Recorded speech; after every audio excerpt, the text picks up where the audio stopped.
الحمد لله كفى وسلام على عباده الذين اصطفى أما بعد قال الله تعالى وما أرسلناك إلا مبشرا ونذيرا.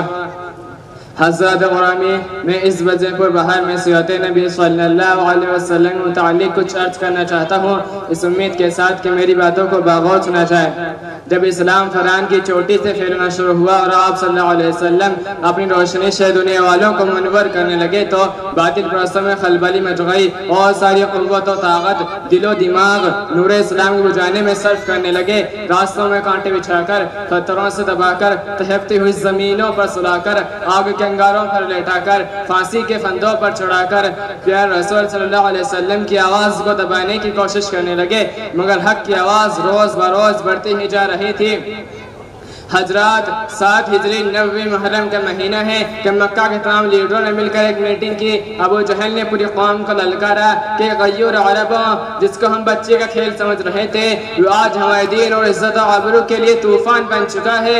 جس دین کا چرچا محمد کر رہے تھے ان کے ماننے والوں کی تعداد روز بروز بڑھتی ہی جا رہی ہے. ہمارے خداؤں کی توہین کی جا رہی ہے، جھٹلایا اور ٹھکرایا جا رہا ہے. اس لیے اے عرب کے بہادروں اور پوری طاقت کے ساتھ آگے بڑھو، ورنہ دن دور نہیں کہ مکہ سے ذلیل و خوار ہو کر نکلنا پڑے گا. ابو جہل کی تقریر نے پوری قوم کو گرما دیا. طرح طرح کی تدبیریں پیش کی گئی. بڑی دیر بعد ایک ہولناک تدبیر پیش ہوئی کہ محمد اور ان کے ماننے والوں کا بالکل بائیکاٹ کر دیا جائے، ان سے خرید و فروخت، سلام و کلام، لین دین بالکل بند کر دیا جائے. چنانچہ کو عہد نامہ لکھ کر خانہ کعبہ کی دیوار پر لٹکا دیا گیا. یہ پوری قوم کا فیصلہ تھا، اس کے خلاف کرنے کا کسی کو اختیار نہ تھا، کسی کی مجال نہ تھی. مسلمانوں کو شیعہ پر بھی تعلیم میں بند کر دیا گیا، راستے پر پہلے بٹھا دیے گئے. مسلمانوں میں بچے بوڑھے جوان عورتیں سب تھی. کھانے کے سامان دھیرے دھیرے ختم ہو گئے. درختوں کے چھالے کھا کھا کر، کانٹے چبا چبا کر دن کاٹنے لگے. صرف ایک دن کے لیے پابندی ایام حج میں ہٹا لی گئی. مسلمان گھاٹی سے باہر آ گئے، کپڑے پھٹ گئے، آنکھیں دس گئی، قدم لڑکھڑا رہے تھے. حضرات غرامی، قربان جائے ان مسلمانوں پر جس کی زبان پر کوئی شکایت نہیں تھی. مسلمانوں کی خستہ حالت دیکھ کر کفار کہکا لگا رہے تھے اور کہہ رہے تھے کہ مسلمانوں کیوں تم اپنے آباء و اجداد کا دین چھوڑ کر ہلاک و برباد ہو رہے ہو؟ تم بھی محمد کا ساتھ چھوڑ دو، ہم تم پر سے یہ ساری پابندیاں ہٹا لیں گے. مگر مسلمانوں نے جواب دیا، کفار سن لو، ہم حق پا چکے ہیں، ہم دربار محمد صلی اللہ علیہ وسلم میں اقرار محمد صلی اللہ علیہ وسلم کر چکے ہیں، ہم پر اسرار محمد صلی اللہ علیہ وسلم کھل چکے ہیں، انوار محمد صلی اللہ علیہ وسلم سے ہم فیضیاب ہو چکے ہیں، گفتار محمد صلی اللہ علیہ وسلم نے ہمیں محو کر دیا ہے، لہذا کھا سکتے ہیں، آگ کے بستر پر سو سکتے ہیں، بھوک سے تڑپ تڑپ کر دم توڑ سکتے ہیں، مگر مصطفیٰ کی رسالت کا انکار نہیں کر سکتے. اس ابتلا و آزمائش کے بعد پورے 3 سال مکمل ہونے والے ہیں. خوراکیں ختم ہو گئی، درختوں کے پتے اور چھالوں کو بھی ختم کر ڈالے. عورتوں کی آنکھیں دس گئی، جوان بھوک سے چکرانے لگے، پھول جیسے بچے ماں کی گودوں میں تڑپنے لگے. اس گھاٹی کا سب سے چھوٹا بچہ عقیل اچانک آنکھیں کھول کر اپنی امی سے کہتا ہے کہ ماں میں بھوک سے مر جاؤں گا، مجھ کو بچاؤ ورنہ میں مر جاؤں گا. ماں کے صبح کے مندر ٹوٹ گیا، وہ بے تحاشا اپنا سر زمین پر پٹکنے لگتی ہے، سر پھٹ جاتا ہے. لوگ اسے سنبھالتے ہیں اور وہ کہتی رہتی ہے کہ مجھ کو چھوڑ دو، میں اپنے لخت جگر سے پہلے مرنا چاہتی ہوں. دنیا والوں ذرا سوچو کیسی سنگین گھڑی تھی، کتنا بھیانک منظر تھا، مگر رسول کی باتوں سے منہ نہ موڑا. آج ہم بھی اپنے رسول صلی اللہ علیہ وسلم کی غلامی کا دعویٰ کرتے ہیں. اسے سن لیجئے، اگر ہم نماز پڑھتے ہیں، روزے رکھتے ہیں، حج ادا کرتے ہیں، زکوٰۃ دیتے ہیں، تب تو واقعی ہم اپنے دعوے میں سچے ہیں، ورنہ ہمارا دعویٰ باطل اور بیکار ہے. پہلے مسجدیں تھی کچی تو پکے تھے نمازی، آج مسجدیں ہیں پکی تو کچے ہیں نمازی.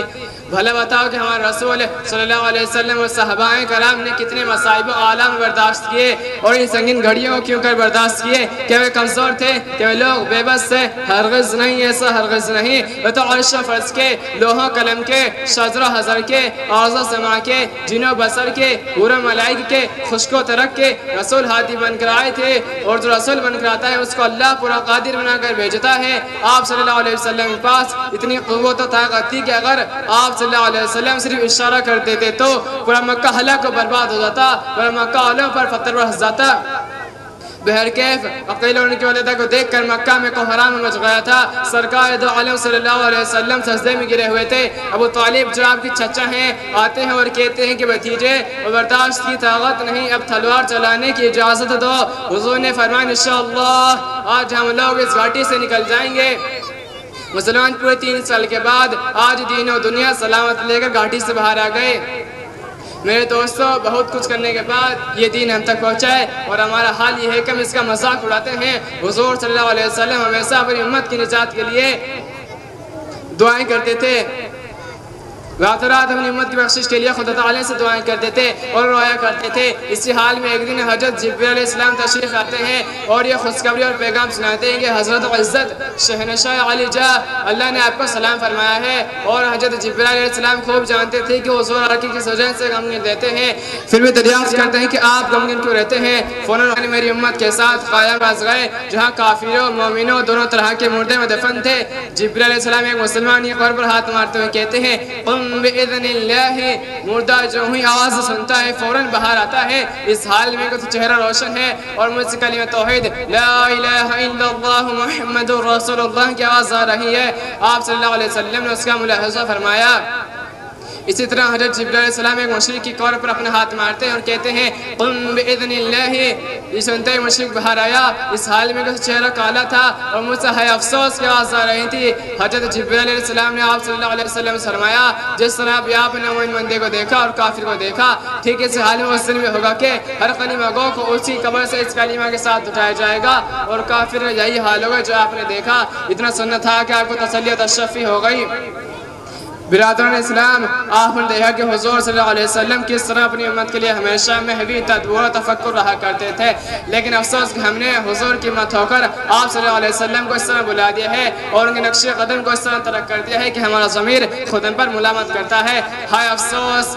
یاد کرنا ہوگا آپ صلی اللہ علیہ وسلم ارشاد فرماتے ہیں کہ قیامت کے دن اللہ تعالیٰ ایک شخص کو بلائیں گے اور بڑے بڑے دفتر دکھلائے فرمائیں گے اے فلاں تھے کتنے گناہوں کے دفتر ہیں. وہ کہے گا میرے مولا میں نے گناہ کیا ہے. پھر اللہ تعالیٰ ارشاد فرمائیں گے میں نے تمہارے پاس ایک رسول بھیجا تھا وہ تم کو اسے کرنے سے روکتا اور ڈراتا تھا لیکن تم نے اس کی بات نہ مان کر انکار و استہزاء کیا اور اب تم یہاں عذاب علیم کا مزہ چکو.